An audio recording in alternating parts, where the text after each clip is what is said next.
Hello, geometry students. Today we'll continue our study of trigonometry, our introduction. In the last video, we talked about the basic trig ratios. Today, we're going to talk about using trigonometry to find the missing lengths of the sides of right triangles.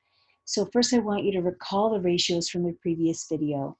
If we have a right triangle, the sine from one of the acute angles is going to equal the length of the opposite leg divided by the hypotenuse of that triangle. The cosine of an angle will equal the adjacent leg's length divided by the hypotenuse length.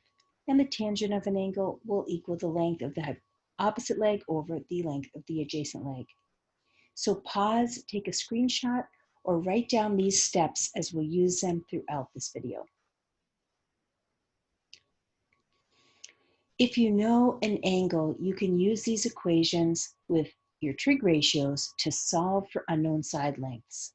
So think about it. Every one of these equations has three numbers, the number of the angle and two lengths. 1, 2, 3 numbers, 1, 2, 3 numbers, 1, 2, 3 numbers, and they're equations. And so we can think about where are the three numbers in this situation, and it will vary case to case. In this case, we have an angle. We want to find the adjacent side, and we've been given the hypotenuse. So we have to determine which trig ratio will we use. We want the trig ratio to involve an angle, the adjacent leg, and the hypotenuse. Which trig function would that be? Ca. The cosine of an angle equals the length of the adjacent leg divided by the length of the hypotenuse. Once we've determined which trig ratio we want to use, we then can write our equation, plugging in for unknowns. The cosine of the angle's 34, equals adjacent. The adjacent is unknown, x, over hypotenuse, 8. And so we write our equation.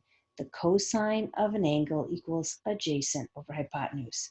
And now we have an equation and we can solve for x. X is being divided by 8, and so we can multiply both sides by 8 and then punch that into our calculators to get our decimal approximation. X is approximately 6.6323.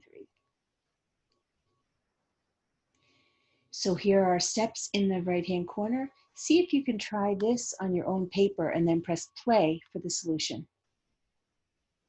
Our first step is we have to determine which trig ratio we'll use. The three numbers involved is an angle, and we want to find the opposite side, and we're also told the hypotenuse. Which trig function involves an angle, the opposite side, the opposite leg, and the hypotenuse? That would be so. The sine of an angle equals opposite over hypotenuse. The second step is to write our equation, and the third step is to solve it.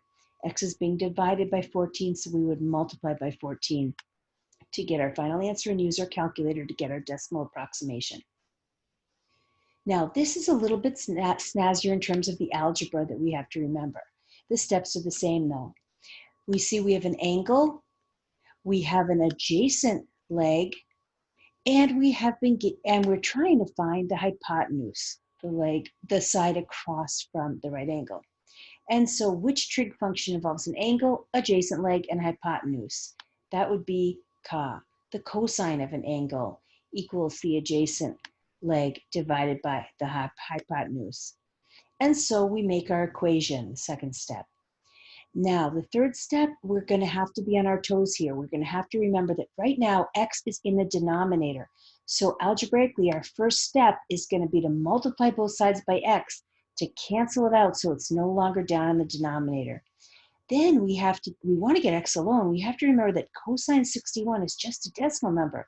So we can divide both sides by cosine 61 to get our answer, 18.564. Okay, now pause and you try and then press play for the solution. We want to find trig function that involves an angle, the opposite leg, and the hypotenuse. Which trig function involves those three things? The sine does. the sine of an angle equals the opposite leg over hypotenuse. So second step, write our equation. And now we have to solve, our third step, solve for x.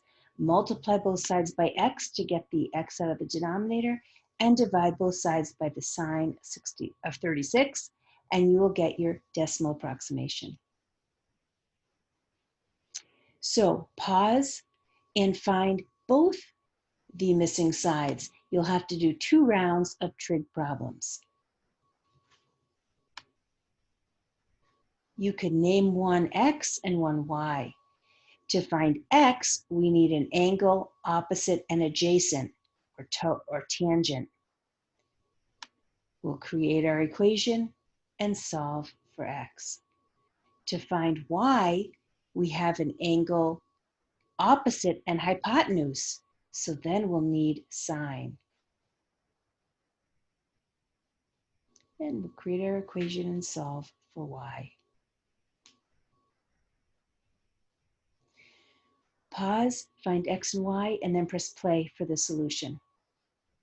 We'll have to do 2 separate problems, one to find x and one to find y. So first, let's find x. Angle, opposite, and adjacent, TOA. X is in the denominator, so we'll have to multiply both sides by x, and then divide both sides by tangent 25 to get our final answer of 15. Next, we'll do another problem to find y. This time we have an angle, opposite, and hypotenuse. Opposite and hypotenuse, we want sine. Again, we've got our unknown in the denominator, so we'll have to multiply both sides by y, and then divide both sides by sine 25 to get our final answer.